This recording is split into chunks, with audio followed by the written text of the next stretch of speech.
آیت نمبر 152، اور بے شک اللہ نے تمہیں اپنا وعدہ سچا کر دکھایا جب تم اس کے حکم سے انہیں قتل کر رہے تھے، یہاں تک کہ تم نے بزدلی کی اور رسول اللہ کے حکم کے بارے میں جھگڑنے لگے، اور تم نے اس کے بعد ان کی نافرمانی کی جبکہ اللہ نے تمہیں وہ فتح دکھا دی تھی جو تم چاہتے تھے۔ غزوہ احد کی طرف اشارہ ہے کہ مال غنیمت کے چکر میں تمام لوگ جو تھے وہ پڑ گئے، سوائے ان صحابہ رسول کے جو کہ میرے نبی کے ارد گرد پروانوں کی طرح محبت کے ساتھ اللہ کی راہ میں لڑ رہے تھے۔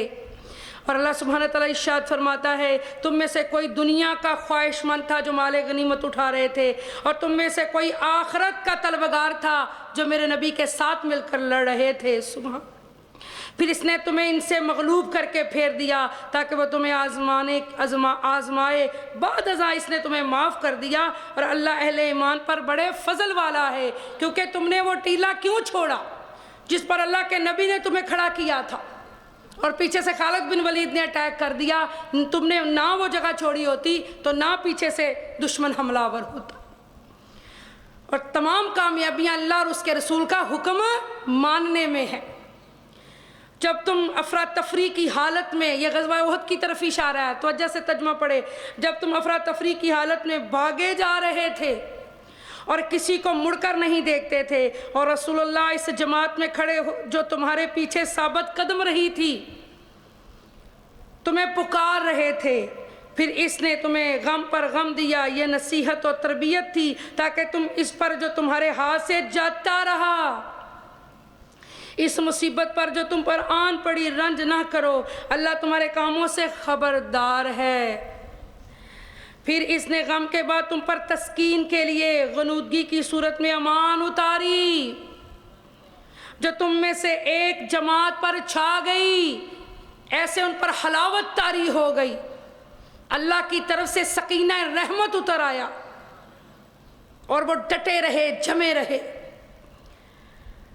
اور ایک گروہ کو جو منافقوں کا تھا، صرف اپنی جانوں کی فکر پڑی ہوئی تھی، وہ اللہ کے ساتھ ناحق گمان کرتے تھے جو محض جہلیت کے گمان تھے۔ وہ کہتے ہیں کیا اس کام میں ہمارے لیے بھی کچھ اختیار ہے؟ فرما دیں کہ سب کام اللہ ہی کے ہاتھ میں ہیں، وہ اپنے دلوں میں وہ باتیں چھپائے ہوئے ہیں جو آپ پر ظاہر نہیں ہونے دیتے۔ کہتے ہیں کہ اگر اس کام میں کچھ ہمارا اختیار ہوتا تو ہم اس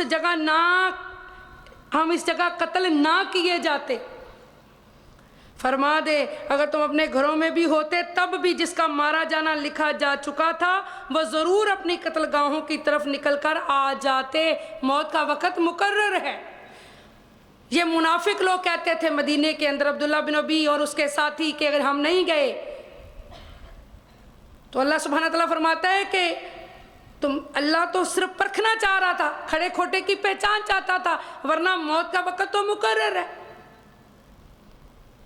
جس کا مارا جانا لکھا جا چکا تھا وہ ضرور اپنی قتل گاہوں کی طرف نکل کر آ جاتے، اور یہ اس لیے کیا گیا ہے کہ جو کچھ تمہارے سینوں میں ہے اللہ اسے آزمائے۔ یہ اس لیے کیا گیا ہے کہ جو کچھ تمہارے سینوں میں ہے اللہ اسے آزمانا چاہتا ہے۔ اللہ محبت کا اظہار تو بندہ کرتا ہے نا، پھر وہ ظاہر ہوتا ہے اس کا اظہار۔ اللہ اور انہیں خوب صاف کر دے، اور اللہ سینوں کی بات خوب جانتا ہے۔ آیت نمبر 155، بے شک جو لوگ تم میں سے اس دن بھاگ کھڑے ہوئے تھے جب دونوں فوجیں آپس میں گتھم گتھا ہو گئی تھی تو انہیں محض شیطان نے پھسلا دیا تھا اس کے کسی عمل کے باعث جس کے وہ مرتکب ہوئے، بے شک اللہ نے انہیں معاف فرما دیا، یقیناً اللہ بہت بخشنے والا بڑے حلم والا ہے۔ سبحان اللہ، سبحان اللہ، مائک میں بولا کرے، اونچی ویسے بولا کرے سبحان اللہ، تاکہ دوسروں کے اندر بھی جذبہ پیدا ہو۔ سبحان اللہ کہنے سے جنت میں درخت لگتا ہے، اور سبحان اللہ و بحمدہ سبحان اللہ العظیم سب سے وزنی تسبیح ہوگی قیامت والے دن۔ اے ایمان والو، عمل ہوگا اخلاق اور تسبیح ہوگی سبحان اللہ و بحمدہ سبحان اللہ العظیم۔ اے ایمان والو تم ان کافروں کی طرح نہ ہو جاؤ جو اپنے ان بھائیوں کے بارے میں یہ کہتے ہیں جو کہیں سفر پر گئے ہوں یا جہاد کر رہے ہوں اور وہاں مر جائیں کہ اگر وہ ہمارے پاس ہوتے تو نہ مرتے اور نہ قتل کیے جاتے، تاکہ اللہ اس گمان کو ان کے دلوں میں حسرت بنائے رکھے، اور اللہ ہی زندہ رکھتا اور مارتا ہے، اور اللہ تمہارے اعمال خوب دیکھ رہا ہے۔ ان کے باطل عقیدوں کی تردید خدا کر رہا ہے قرآن کے ذریعے، یہ غلط بات ہے۔ اور اگر تم جو نہیں گئے وہ اس سعادت سے محروم رہ گئے ہیں، وہ اپنی بد نصیبی، اپنی بدبختی کو دیکھیں کہ رب نے اسے اس قابل ہی نہیں سمجھا کہ وہ اللہ کی راہ میں لڑے۔ اور اگر تم اللہ کی راہ میں قتل کر دیے جاؤ یا تمہیں موت آ جائے تو اللہ کی مغفرت اور رحمت اس مال و متاع سے بہت بہتر ہے جو تم جمع کرتے ہو۔ سبحان اللہ، سبحان اللہ، سبحان اللہ۔ زمین میلی نہیں ہوتی، زمن میلا اور محمد کے غلاموں کا ہاں میں جند وار دیواں، میں جان وار دیواں، میں سونے محمد تو سب وار دیواں۔ اللہ اکبر۔ اور اے حبیب والا صفات، پس اللہ کی کیسی رحمت ہے کہ آپ ان کے لیے نرم طبع ہیں، اور اگر آپ تندخو اور سخت دل ہوتے تو لوگ آپ کے گرد سے جھٹ کر بھاگ جاتے۔ حضور صلی اللہ علیہ وآلہ وسلم کی شان حضرت انس رضی اللہ تعالیٰ آپ فرماتے ہیں میں حضور کی خدمت میں اتنے سال رہا، اللہ کے نبی نے کبھی ہمیں کچھ نہیں کہا، نہ کبھی ہم پر غصہ ہوئے، نہ کبھی ہمیں ڈانٹا۔ سبحان اللہ، سبحان۔ حضور سے محبت ہی اتنی کرتے تھے، میرا خیال ہے ایسا موقع آتا ہی نہیں ہوگا۔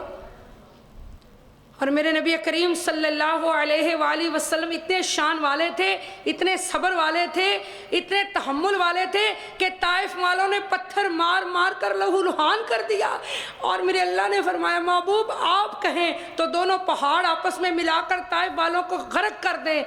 اللہ کے نبی نے فرمایا اللہ وہ نہیں جانتے، انہیں ہدایت عطا فرما۔